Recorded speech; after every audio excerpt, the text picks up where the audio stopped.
আসলে যেটা জামাত ইসলামের আমির শফিকুল ইসলাম তিনি বলছেন যে ইসলামী ব্যাংকের নতুন চেয়ারম্যান বসানোর পর আলোচনার মধ্যে এই ব্যাংকটা আবার দখলের চেষ্টা হচ্ছে সেরকম একটা অভিযোগ তিনি তুলেছেন এবং এই যাকে বসানো হয়েছে চেয়ারম্যান তার বিরুদ্ধে অভিযোগ আছে তিনি এর আগেও শেখ হাসিনার সময় তিনি আশীর্বাদ পুষ্ট ছিলেন, ইসলামের সাথে সম্পৃক্ত, এই ধরনের অভিযোগ কিন্তু আছে। আপনারা সেক্ষেত্রে কি মানে এই বিষয়গুলো বিবেচনা করেছিলেন কিনা, মানে চেয়ারম্যান হিসেবে আরো অন্য কোনো কাউকে বিবেচনা না করে? আমি মনে করি ব্যক্তি ইজ নট এ ফ্যাক্টর, ব্যক্তি না। আপনার ওখানে ব্যাংকের যে নিয়ম আছে, যে রুলস আছে, আমি লোন দেওয়া, কর্মচারী নিয়োগ, এক্ষেত্রে আমার তো নিশ্চয়ই একটা অর্গানোগ্রাম আছে, একটা রুলস আছে যে আমি এই সিস্টেমে করব। আপনার যদি সেখানে যদি কোনো ব্যত্যয় না ঘটে তাহলে আমার মানে যে কোনো লোক দিয়ে আপনি চালাতে পারেন, এটি নিয়ে কোনো সমস্যা নেই। আর বাংলাদেশ ব্যাংকেরও কিন্তু এখানে একটা রেসপন্সিবিলিটি আছে, সেইটা বাংলাদেশ ব্যাংক কতটুকু দক্ষতার সাথে নিয়ন্ত্রণ করতে পারে এটা হলো ইম্পর্টেন্ট ব্যাপার। আর চেয়ারম্যান তো একা না, আপনি দেখেন এটা কিন্তু একটা বোর্ড, এখানে নিশ্চয়ই ডাইরেক্টর আছে, স্বতন্ত্র ডাইরেক্টর আছে, আমানতকারীদের প্রতিনিধি আছে। যদি মনে করে যে কোথাও কোনো ব্যত্যয় ঘটছে, এটা তো শেখ হাসিনার আমল না যে উপরে থেকে যে নির্দেশ হবে সেই নির্দেশে আপনার কার্যকর হবে। এখানে তো সেই ডাইরেক্টররা বা স্বতন্ত্র ডাইরেক্টর যারা আছে তারা ডাইরেক্ট কোনো যদি অনিয়ম হয় সেটা প্রকাশ করার মতো সেই তাদের স্বাধীনতা তো আছে, নিশ্চয়ই তারাও একটা ইম্পর্টেন্ট রোল প্লে করবে এখানে। আচ্ছা, আমি একটু গোলাম মাওলা রনি আপনার কাছে শুনতে চাই যে এই নিয়োগ নিয়ে, চেয়ারম্যান নিয়োগ নিয়ে যত কথা বলা হচ্ছে এটা কি আসলে রাজনীতিকরণ কিনা? কারণ অন্তর্বর্তী সরকারের সময় তো এমন অনেক জায়গায় বসানো হয়েছে, দায়িত্ব দেওয়া হয়েছে যাদের বিরুদ্ধে অভিযোগ ছিল যে শেখ হাসিনার সময় তার আশীর্বাদ পুষ্ট ছিলেন।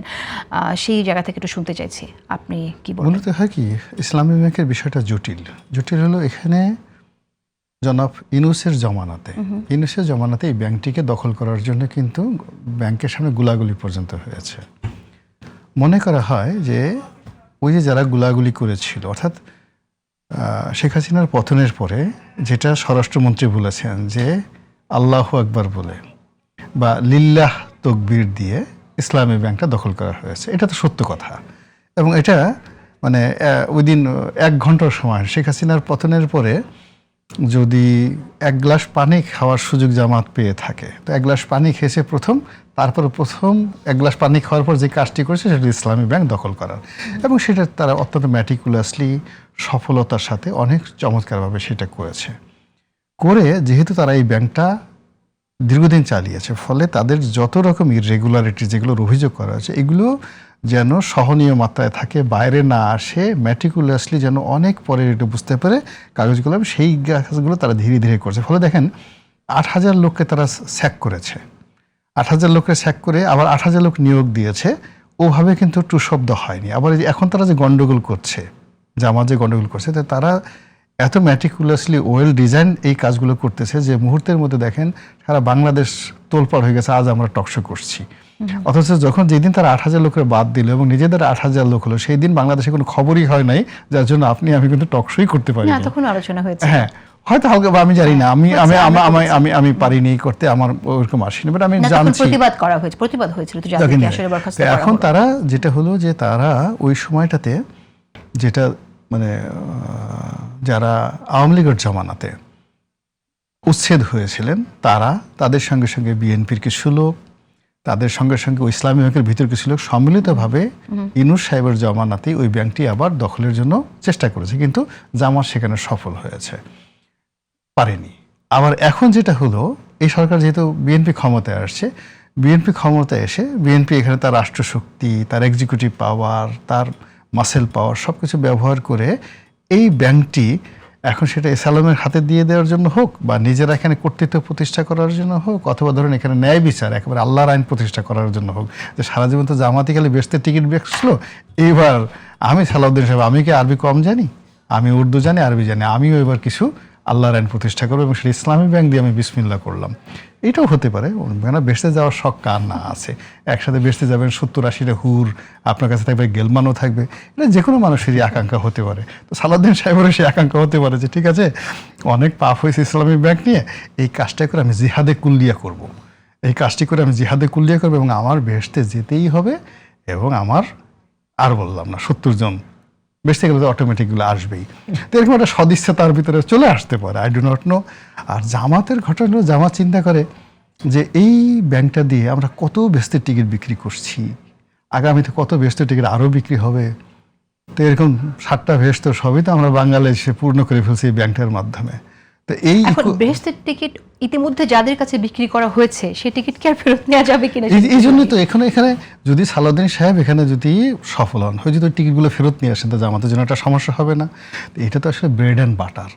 আপনার খাবার টেবিলে বসছেন, আপনাকে প্লেট দেওয়া হয়েছে পোলাও কুরমা কালিয়া কোপ্তা, আপনি খাচ্ছেন বা খাবেন, মুহূর্তে আপনার সামনে থেকে প্লেটটা কেউ সরাই নিতে চাচ্ছে। ফলে সেই ব্রেড অ্যান্ড বাটারের যে যুদ্ধটা, সেই যুদ্ধটা কোনো পক্ষ কাউকে ছাড় দিবে বলে আমার কাছে মনে হচ্ছে না। কিন্তু এর মধ্যে যেটা হয়েছে যে ব্যাংকটিকে অস্থিতিশীল করা হয়েছে, আমরা দেখলাম যে অর্থমন্ত্রী আমির খসরু মাহমুদ চৌধুরী তিনি নিজেও অভিযোগ করেছেন যে ব্যাংকটিকে অস্থিতিশীল করে রাজনৈতিক ফায়দা নেওয়ার চেষ্টা চলছে। আপনারা সবাই জানেন যে এখানে যারা আসলে গ্রাহক তাদের বেশিরভাগই জামাতের সাথে সম্পৃক্ত।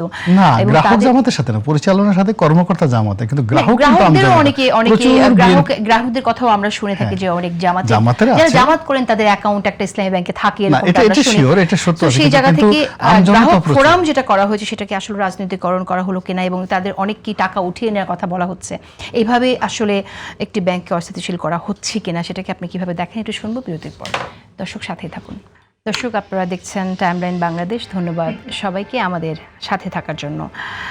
আমি আপনার কাছে প্রশ্ন রেখেছিলাম বিরতিতে যাওয়ার আগে, শেষ করব ইসলামী ব্যাংক নিয়ে আলোচনা। সেই জায়গা থেকে একটু শুনতে চাই যে সমাধান আসলে কোন পথে হবে এবং এই যে অস্থিরতা সৃষ্টি হলো সেখানে আপনি জানেন যে ইতিমধ্যে ইসলামী ব্যাংক থেকে 5 দিনে 3,500 কোটি টাকা উত্তোলন হয়েছে এবং আস্থার সংকটে চাপ বাড়ছে। সেক্ষেত্রে একটি ব্যাংককে অস্থিতিশীল করে দেওয়ার দায় কি শেষ পর্যন্ত গিয়ে জামাতের উপর বর্তাবে কিনা? প্রথমত হলো জামাতের যে অ্যাকাউন্ট আছে, মানে জামাত মাইন্ডের যারা লোক আছে তাদের আসলে এত টাকা নেই, এরা সুবিধাভোগী, তারা চেষ্টা করে ব্যাংকের সমস্ত আমানত যদি তারা নিয়ে নেয় কিছু হবে না। অন্যদিকে মানে ইসলামী ব্যাংকের যে মূল যে লাভ সেটা হলো কর্পোরেট ব্যাংকিং, তারা কর্পোরেট ফাইন্যান্স যাদের সাথে করেছে এখানেই তাদের বেশিরভাগ অর্থ বিনিয়োগ করা আছে, অর্থাৎ এই বাংলাদেশের এক্সপোর্টের 40%। তো তারা তো ব্যাংকের সাথে করতেই হবে তাদের এই ব্যবসা। দ্বিতীয়ত হলো যে তাদের যে গ্লোবাল যে কানেক্টিভিটি আছে, যেগুলো বাংলাদেশের রেমিটেন্সের অলমোস্ট 40% তারা আনে। এখন এই যে গ্লোবাল কানেকশন, এই কানেকশনও ব্যাংক আসবে, ফলে এখানে জামাত আসলে এই রাস্তা উত্তপ্ত করতে পারবে। তারপরে শেষে এই তাদের লোকজনকে দিয়ে এখন 3,500 কোটি, আর বড় যারা 1,000 কোটি টাকা তারা নিতে পারবে। কিন্তু মাস পিপল যারা আছে তারা মনে হয় যে এই জামাতের এই যে কনস্পিরেসি যদি কিছু থাকে, এই কনস্পিরেসির সাথে তারা যুক্ত হবে না। এখানে যে প্রবলেমটা হবে সেই প্রবলেমটা হলো যে এখানে যদি পুরো ম্যানেজমেন্টটা ফল করে এবং এই প্যানিকটা যদি সাধারণ যারা গ্রাহক তাদের মধ্যে ঢুকে যায়, দ্বিতীয় যে প্রবলেমটা হবে সে প্রবলেম, এবং সেটা ছড়ানোই তো হচ্ছে এবং অনেকে নিরুৎসাহিত করা হচ্ছে টাকা রাখার। এবং সবচেয়ে এটা হলো ব্যাংকের সমস্যা। আর দ্বিতীয় হলো যে এই যে তাদের হাতে যে garments export, 40% of the garments export তাদের সাথে এই ব্যাংকের সাথে জড়িত। ফলে এই এক্সপোর্টগুলো যদি বন্ধ হয়ে যায়, অর্থাৎ ব্যাক টু ব্যাক এলসি করতে পারছে না, এলসি নিতে পারছে না, আর এই যে রেমিটেন্স যদি না আসে, এখন আমরা তো সরকার যে কোনো সরকারি শেখ হাসিনা জমানা লাস্ট একের প্রথম দিকে পর্যন্ত মানে আমাদের দেশের সরকারগুলো রেমিটেন্স নির্ভর। যেমন $40 বিলিয়ন আপনার এক্সপোর্ট হলো, এর মধ্যে নেট টাকা থাকতেছে আপনার 10%, আর বাকিটা তো ব্যাক টু ব্যাক চলে যাচ্ছে। কিন্তু আপনার যে $30 বিলিয়ন আপনার রেমিটেন্সে আসতেছে, $30 বিলিয়ন আপনার প্রফিট। তো এই $30 বিলিয়ন মধ্যে 40% হলো ইসলামী ব্যাংক। এবং এই কাজগুলো করার জন্য they have a huge mechanism.